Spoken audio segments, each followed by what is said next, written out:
Hi everybody, just wanted to drop in and give you some comments on REA2 and prep you for REA3. As far as REA2 goes, I mean, everyone did a great job. The only concerns I have are sometimes I feel like your sources or your topics and questions might be a little bit too broad. You might be the sort of person who looks at 2,500 words and says that's a lot.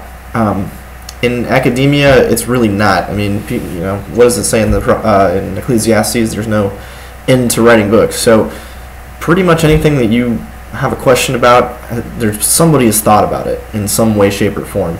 And part of the craft of research, not only the book, but the actual craft of research, is narrowing down to getting to stuff that's new. So I've turned everything back in to you guys. I've given comments on things. Some of you are just right on track. You've got stuff that's really clear, really focused. Others of you, I've made some suggestions about how to narrow things down, how to maybe even some approaches to the questions. If you have questions about that, tweet me or email me, and I will give you a little more personal reflection.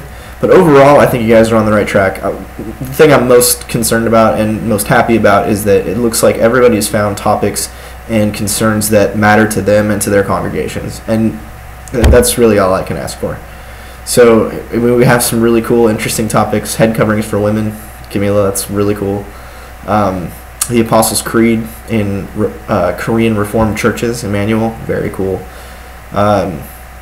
Chris, I love the Old New Testament God thing. Really interesting way that you pose your question too.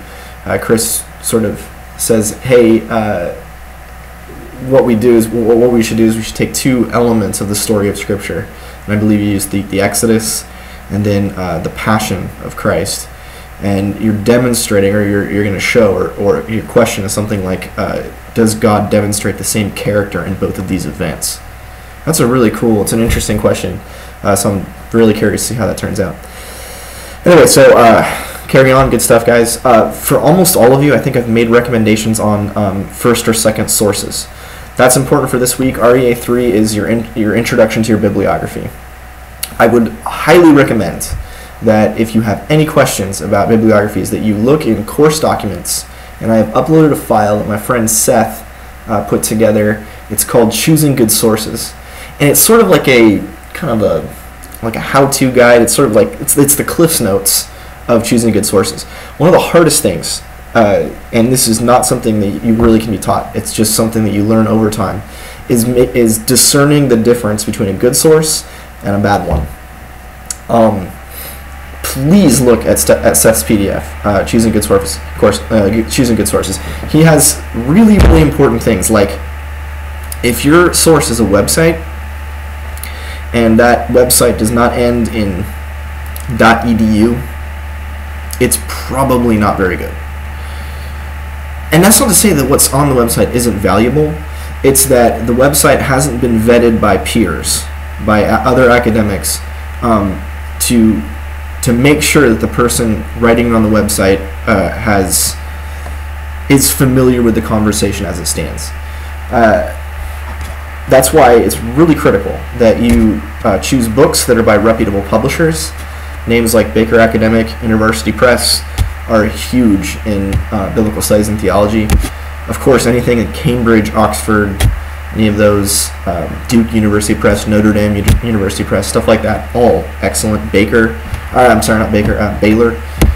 University Press is quite good. And when you're looking at journals, or for articles, the articles need to be from peer-reviewed journals. Please familiarize yourself with Fuller's, fuller.edu, I think it's /library or something like that. You go to the Fuller website, you click on academics, and at the bottom there's a link to the library. Go to the library and search for articles using the library search linker.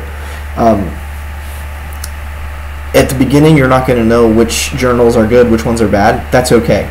It's a normal part of research. I'll help you. If you're getting something from a journal that's not that great, then I'll say, hey, this journal is really more for pastors sharing their sermons rather than a good, solid academic source.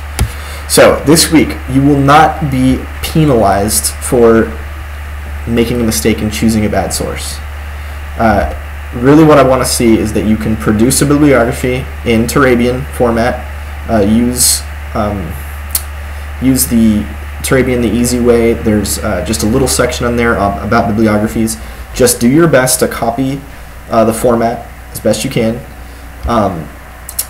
and make sure that you've got 2 books and a journal article.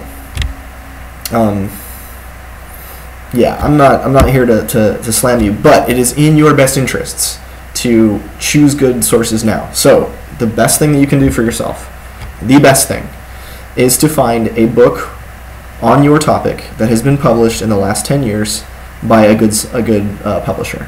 If you can find that, what you'll find in that book is that the author will have, in some way or another, referenced all the major material that's come out, since probably 1975 or later, and even longer if something is of great influence.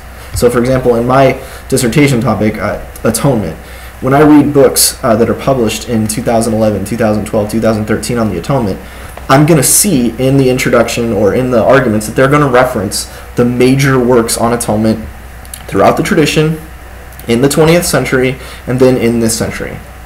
For me, that's always going to be the names that keep coming up are Anselm, Abelard from the tradition, then in the 20th century, Gustave Aulén reintroduced Christus Victor as an atonement theory, and then I'll get really beginning with 2001, Recovering the Scandal, Joel Green, Mark Baker.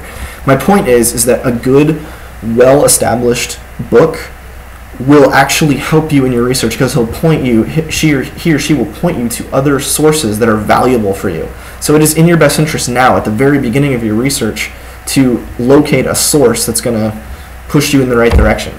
So definitely read Choosing Good Sources under course documents. It's a PDF to give you a sense for the names that you're looking for. Then go to the Fuller website, go to the library page, search for books and articles, and from there, do your thing. I know a lot of you don't have access, for example, to the Hubbard Main Library in Pasadena. So a lot of you are depending on ebooks. A lot of you are depending on journal articles, and especially if you don't have a lot of money to purchase books, this can be a little bit intimidating. So please, if you see a resource you think is going to be really valuable and you're having a difficult time accessing it, let me know. I will do my best to either go to Pasadena and do some Xeroxing and scan some documents, get you a PDF, or I will try and locate. I'll do my best to make sure that things are accessible to you. Great research comes from great sources and great questions and great ideas. So that's that. All right. If you have any other questions, you can always tweet, email, and I guess you could call too. I think you have my phone number. All right. See ya.